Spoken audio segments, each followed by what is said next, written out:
Our journey started 20 years ago when we were born in Athens, Greece, with only 2 minutes difference. I'm Konstantinos and this is Anna, my twin sister. At that moment, nobody could imagine that after 20 years we will come to China to study at Liangzhu University. Growing up in Athens, we have a special fondness for history, art, philosophy, and architecture.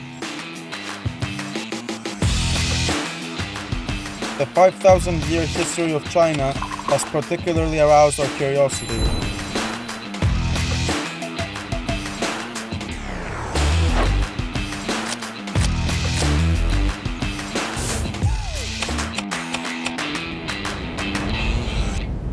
During the 2 past years in Hangzhou, the word Liangzhu could be frequently heard on various occasions. What is Liangzhu civilization? What makes the archaeological ruins of Liangzhu city one of the most famous landmarks in the city and even in China?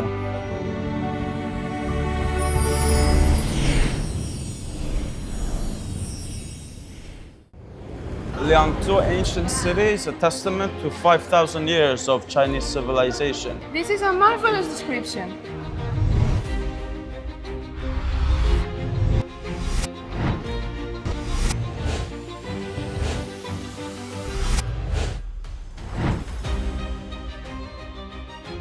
Are you drawing this lacquer cup? It's so cute! Ah, thank you!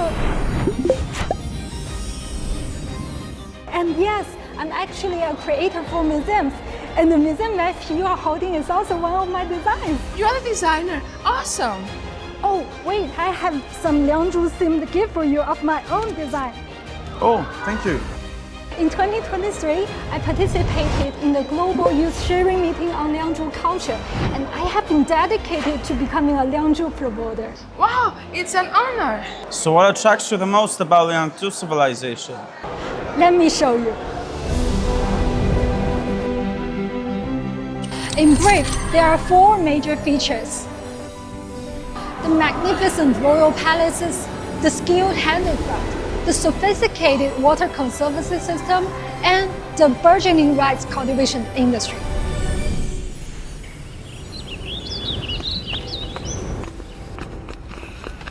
Well, we are now at the center of the royal palace ruins. I have a question. Do you know what Liangzhu means in Chinese? Liang means good in Chinese, and Zhu has something to do with water.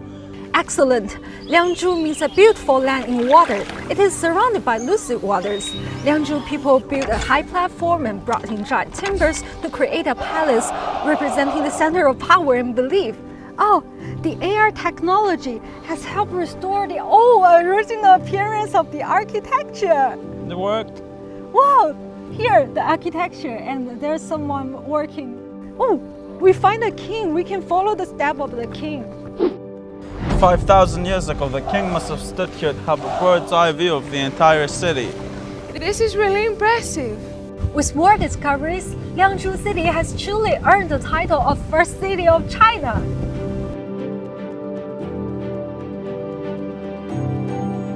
Oh, I have seen this many times. Is it the totem of Liangzhu?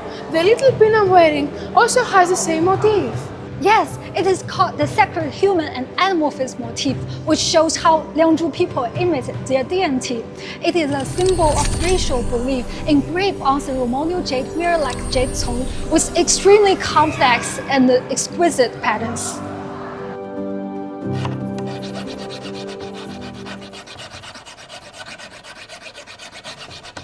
To the archaeologists' amazement, with an area of 3 by 4 square centimeters, it contains 5 to 6 lines in the most refined parts. It's hard to imagine that craftsmen 5,000 years ago could make stuff like this without the proper tools. It remains a mystery. The carving of the sacred human and animal face motif is just one of the highlights of Liangzhu handicrafts. The production of jade cong, jade bi, and jade yue are also marvelous. Such a wide variety of jade.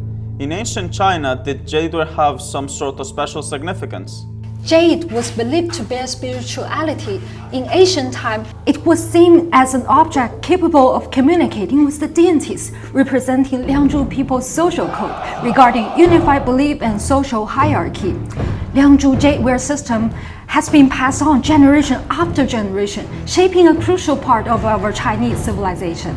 These jadewares are highly skilled and beautiful with Chinese characteristics. Totems are a common feature of many Asian civilizations. They're similar to ancient Greece. They remind me of the marble figurines in the Cycladic civilization.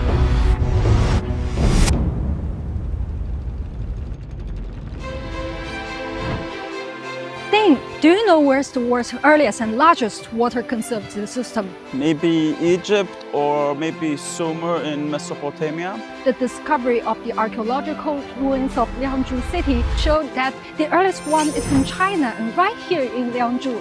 The grass-wrapped clay box is one of the most brilliant inventions of Liangzhu people for the water conservancy system. What is that? It used grass to wrap the clay inside, just like the sandbag today.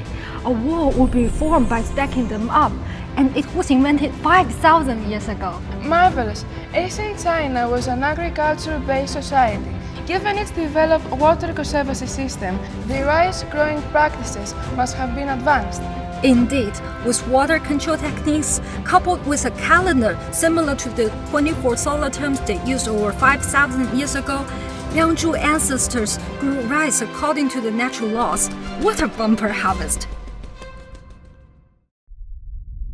So the various types of cookware that I saw in the museum must have been used during a period rich in material resources. Exactly. Look at this steaming pot from 5,000 years ago in China. Liangzhu people may have used it to cook rice. Can you imagine that Liangzhu ancestors were living such an exquisite life 5,000 years ago?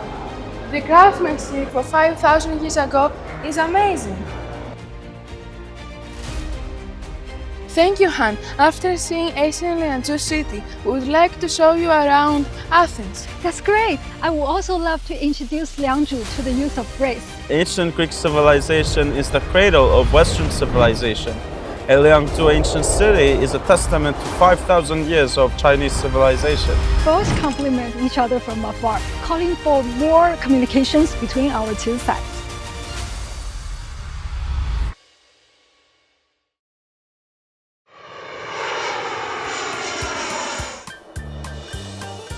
Han, look, the Acropolis is right behind you, which was inscribed as a UNESCO World Heritage Site in 1987. Wow, it's stunning from afar. Its Greek name is Acropolis, which means city-stay on a high hill. But is it same with Liangzhu's royal city built on a high platform? The Acropolis was built more than 2,000 years ago, around 580 BC, which was a different era. Liangzhu civilization is roughly contemporaneous with the Cycladic, which is a collection of small islands located in Greece. The early figurines of the Cycladic civilization are very famous. Speaking of Cyclades, I once read Professor Wen Ru, a leading archaeologist at the University of Cambridge, once made a presentation that linked the Cycladic civilization's marble sculpture with the jade tomb of Liangzhu at the Third World Archaeology Forum 2017, and I'm really looking forward to seeing those artifacts.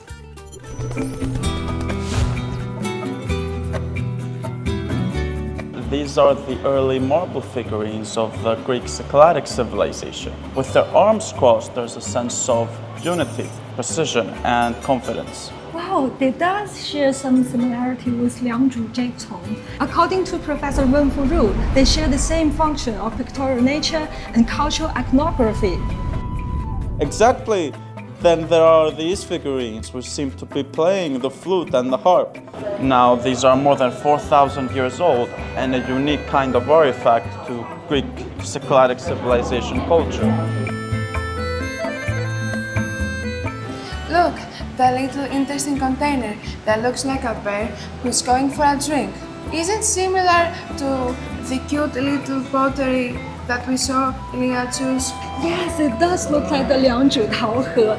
They all mimic the appearance of small animals and look so close and harmonious with nature. Dun dun, we saw a cute little bear here. And then there's the round form, also known as the frying pan. However, archaeologists have not found any sign of burns, so it was probably not used for frying. It's like for holding food, like the dough from Liangzhu. Or it's like a jade yue that you can hold up in a ceremony. There is no exact answer yet. By judging by the fine patterns, this should be very valuable.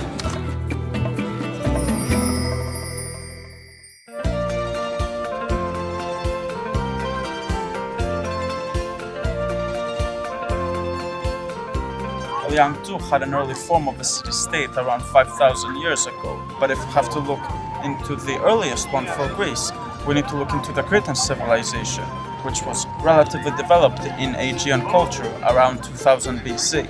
If ancient Greek civilization is the cradle of Western civilization, then the Aegean civilization is the cradle of cradles. Are you talking about the Minoan kingdom on the island of Crete? Yes, the Minoan palace of the Minoan kingdom is about 3,800 to 3,700 years old.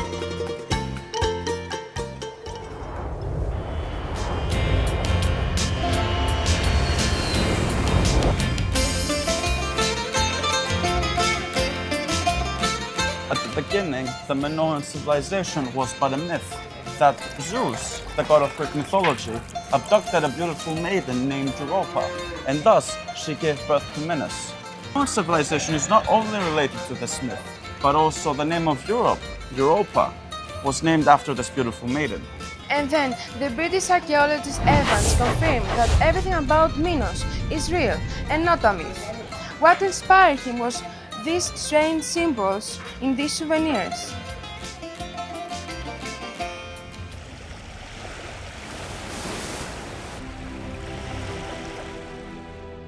There's a place called Crete in the middle of the Great Ballad Waters, a land wonderfully fertile, surrounded by water. The line comes from the Odyssey of Homer, the famous Greek poet. However, at the time, everyone thought Homer was talking about a myth. Oh, did Evans find this place based on these mysterious symbols? Yes, after arriving in Crete, Evans bought a plot of land because he was convinced there was an ancient Minoan palace buried underneath.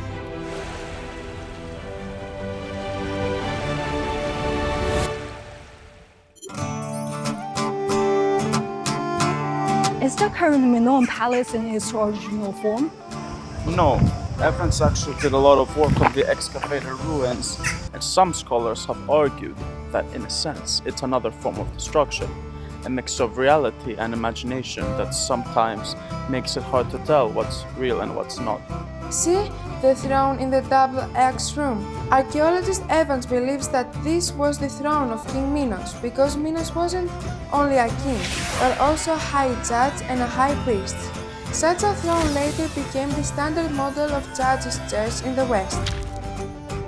The double X motif really reminds me of Liangzhu jade yue. They both seem to symbolize power or kingship.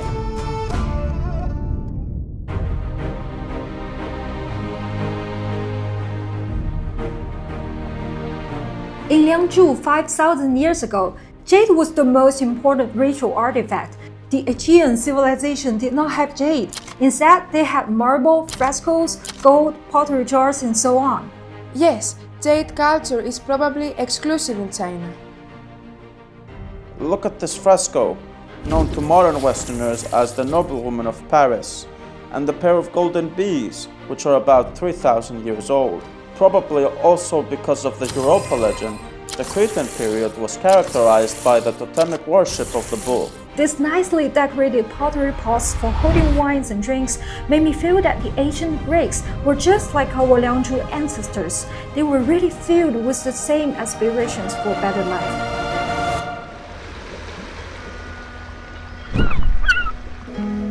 So why did the Cretan civilization later disappear? So there's many reasons for this. Some scholars believe that it was because of a volcanic eruption, the site of which is now a world-famous tourist destination. In ancient Greece it was called Thera, but now we call it Santorini. See? That's the volcano! Wow! With white houses, the roofs, and an endless sea, it is hard to associate the view with a volcano eruption. Presumably, the volcanic eruption caused a lot of ash, And that's why the clay tablets of the Cretan civilization were preserved for a long period of time, because they were baked over in high temperatures and covered by ash.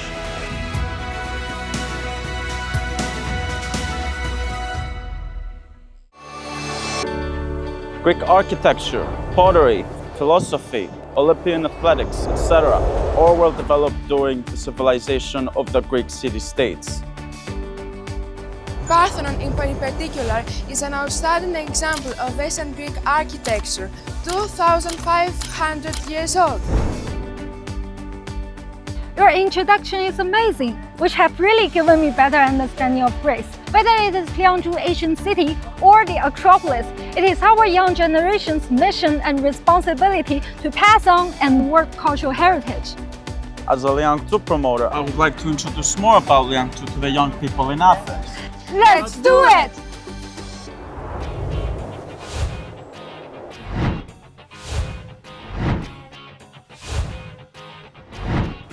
Okay, this afternoon we are going to have a sort of a cultural exchange, and we are going to inform differences and similarities between Liangzhu and ancient Greek civilization.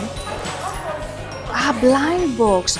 I love this. It's very interesting. Actually, when I see things like that, I want to visit China more, you know. I would also recommend as a gift this one because in Greece we used to draw the lines, connect the numbers. It's pretty common and reminds me of my childhood. This is a signet which you use with ink, and then you can stamp it on your letter. Now this is very interesting. I was very excited to see this exercise here with a wonderful painting and how especially younger people, but older people, can actually paint and finish the coloring of the paint.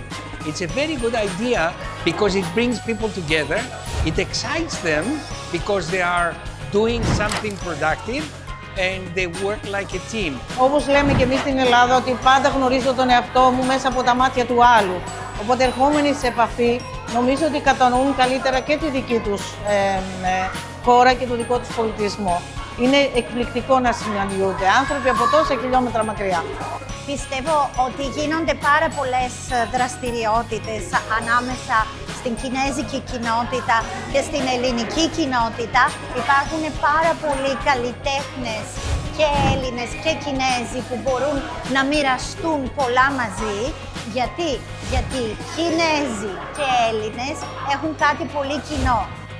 Last November, I had the opportunity to be selected by the Chinese embassy to participate in a huge Liangzhu forum under the title Silk Road Rendezvous, a tour for foreign artists promoting exchanges and mutual learning between civilizations.